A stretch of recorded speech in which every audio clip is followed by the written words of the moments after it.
Hi, it's Anne Marie, and I'm here today with Ray Cormier of Bark and Scratch, which is a pet food and equipment store on Danforth. And Ray, I'm just going to have a chat with you today. Do you want to tell me a little bit about Bark and Scratch and how you got started? Yeah, sure. So I started here when I was roughly about 14 years old. Um, yeah, back in 1990, I believe. 45 now, so this is probably about my 31st or 32nd year. Um, yeah, we sell just a lot of pet foods and supplies and accessories and a little bit of everything for dog, cat, bird, small animals, that kind of thing. A little bit of fish stuff as well. So a little bit of everything. That sounds interesting. So you say you started when you were 14. Presumably you didn't own the store when you were 14. I did not. I Um, wasn't that lucky. so was it your parents, or was it someone you worked with then? No, I just kind of walked into the store one Saturday and asked the owner at the time, his name was Jeff, if he Yeah. needed any extra help. And I started that Saturday, and that's sort of the start of it. And I think it was around 2006 that I actually bought the store from Jeff. So, Okay. yeah. All right. So what made you decide that this was a career you wanted to have, that you wanted to run the store? I wasn't sure actually. I went to school for accounting and Okay. I got pretty bored about that. So at the time, I was actually just finishing up in accounting. The opportunity kind of presented itself here at the store. The previous owner was looking to retire and get out, so it was just a good fit, and I'm glad I did it. So Well, that sounds great. So yeah, like you came in, it sounds like in 1990. How long's the store been there? I think at this location, a little over 40 years. Oh, We're wow. established in '79, so yeah, and we're at this location for most of those years since '79. Wow. Yeah. That's a long standing business in the area. So what would you say that customers really like about Bark and Scratch? I would say the customer service.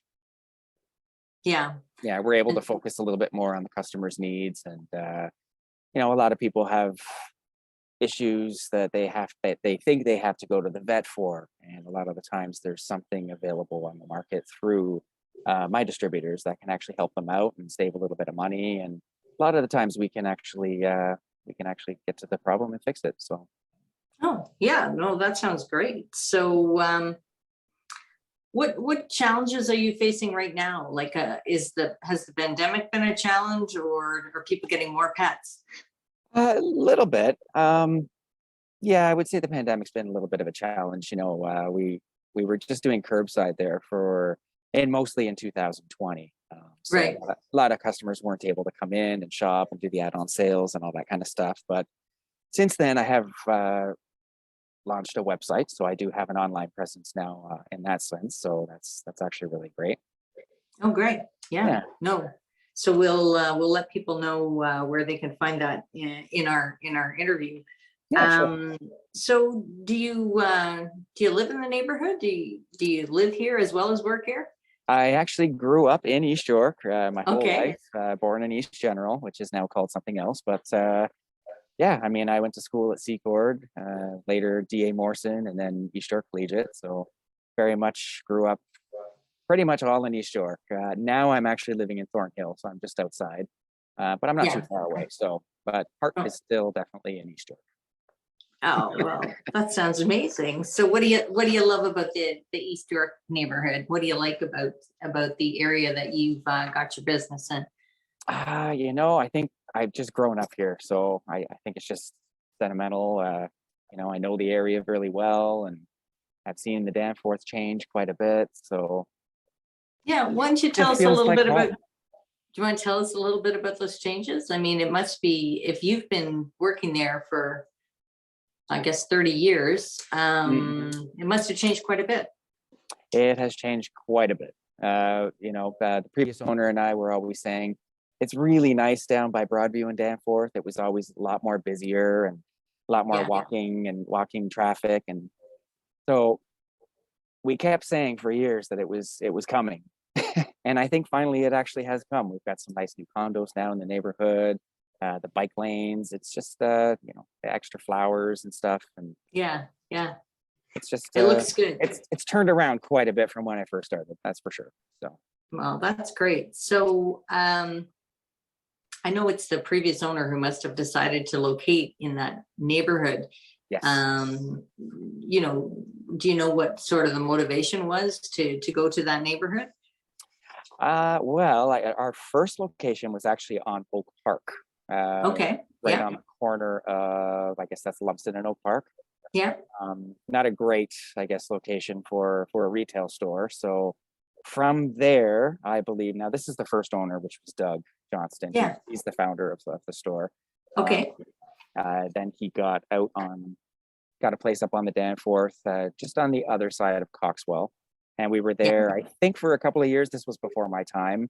But then when Jeff started working with Doug, that's when they both found the current location here at Westlake and Danforth. So, wow, that's great. So, yeah. so you know the neighborhood, you love the neighborhood. Are there particular, you know, businesses, restaurants, things that you would recommend to someone who was coming to this neighborhood? Mostly food related. Okay, it's all good. Duckworth's for sure is a must. Square Yeah. Boy is another big one. Okay. And another one that's no longer here that I still think about often is Columbo's. So Okay. Columbo's Pizza.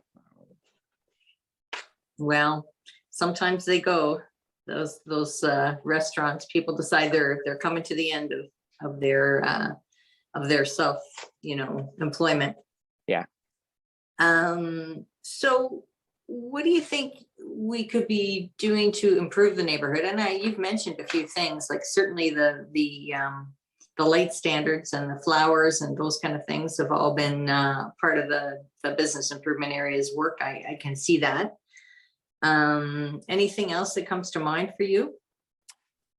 Not really off the top of my head. I mean, the BIA has been actually really good with us. They come in and they ask for input. And I know a little while ago there used to be these big giant flower pots, and the Yeah, flowers that they were putting inside them, they were actually like quite high. So people trying to get in and out of parking lots, it was obstructing views, and there was accidents, mostly with cyclists and stuff like that, that couldn't, you know, the driver couldn't see them. So they took those away, and now they've kind of raised them up a little bit higher. So now there's a lot more visibility and a lot more safe for everybody. So, but they've yeah, been that's great. They've asked our opinion, and we've given, and we've seen them make some good changes. yeah, no, that's interesting. Like, and great that you can have that kind of feedback with your business improvement area. I think it's a really, says a positive thing about the businesses that they're engaged at that level. Yeah. So you're obviously a local business, a longstanding local business. Let's talk a little bit about why it's important for people to shop locally in their local community.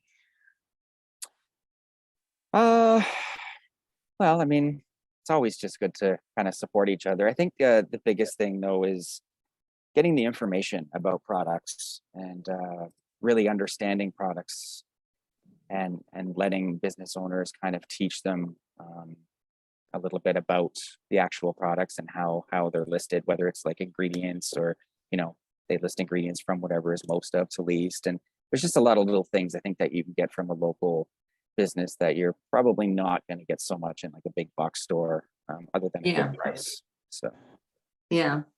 So what else do you do in your spare time? You run this business. It seems like it takes a lot of time, I'm sure. yes. What else do you do? My other big hobby, I guess, would be ball hockey. So Wow, okay.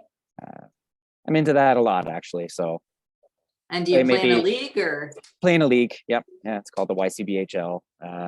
Play there once, 2, 3 times a week. Even maybe 10 years ago, I was playing about 5, 6 times a week. But it's fun. Well, and it's still operating through COVID, Right now, we're on a little bit of a break, but right? hopefully soon, maybe summer, we'll get back up and running again. So get these old legs moving again. Yeah, I mean, it's hard. It's hard to keep the momentum going when you're just trying to motivate yourself. Yeah. So Bark and Scratch, do you have anything special going on right now? Is there anything you want customers to know about the store, about what you've got going on? I would say the biggest thing right now is the website. I'm excited about Yeah. that. I'm learning a lot about that. I'm not good with technical stuff, so this is all brand new to me, but I'm excited because it just gives another avenue for people to do some online ordering, and they can either choose pickup or delivery through the website. And so far, Okay. it's been great. So I'm learning a lot That from sounds it too. great. So you're using a delivery company, or are you sort I of do it myself actually. So okay? yeah, All right. yeah, So people get that personal touch if they choose delivery. yes, But that must be a real help for people, particularly with some people want to remain pretty isolated just because of their health concerns or their age or that kind of thing. So that must be really helpful. I yeah, think that's a great innovation.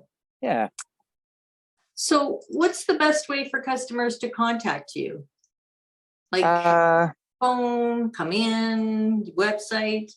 Probably either coming in or website. Okay, Yeah, really trying to promote the website now a little bit more. So our sure. Yeah, yeah, no, absolutely. And do people bring their pets with them when yes, they come to the store? of course, yes. A There's nice always nice there's outing always some for there's always some free treats here for them. So we look after them. yeah. Well, that's actually the best thing. Pets love to go to a store, right? They're like, oh, this store is all for me. It's great. I love it here. Funny, most dogs that have never been in the store, when they're walking by the Danforth, they're pulling the owners in. They know exactly where, who, and what we are. So it's Yeah, they're smart that way. Well, they've got that. there. They're smelling it, right? You got Yeah, treats in there. That yeah, guy's got treats. I know it. all kinds of goodies.